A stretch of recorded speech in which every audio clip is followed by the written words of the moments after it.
सास ये सारे बर्तन कैसे टूटे? बहू अम्मी हमारी लड़ाई हो गई थी। सास अच्छा ये बेड कैसे टूटा? बहू शर्माते हुए अम्मी हमारी सुलह हो गई थी।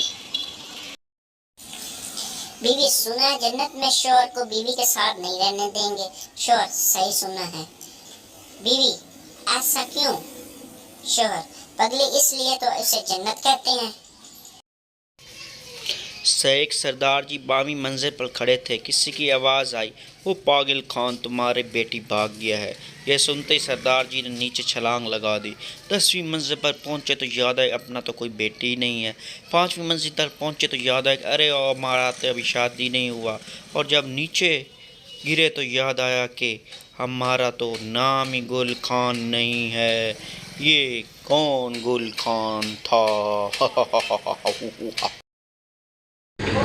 रात में शोहर की आंख खुल गई। देखा बीवी सो रही है। इसके पैर के पास एक नागन बैठी थी। शोहर धीरे से बोला, ओ डास ले डास ले। नागन बोली, कमीने चगुरन चढ़ने आई हूँ जूरू या। एक पठान शादी की रात बड़ा परेशान था कि बीवी से क्या बात करें। आखिर बहुत सोचने के बाद बोला, हमारे घर वालों को पता है कि तुम रात को इधर रहोगी। सरदार नौकरी के लिए इंटरव्यू देने गया। ऑफिसर तुम्हारी पार्टी कब होती है? सरदार 10 जून। ऑफिसर किस साल? सरदार ओए अल्लू के पट्टे हर साल होते हैं।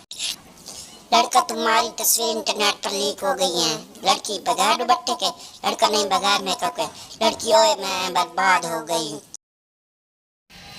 बीबी मैं कब से पूछ रही हूँ तुम्हारी ज़िंदगी में सबसे बड़ी प्रॉब्लम क्या है?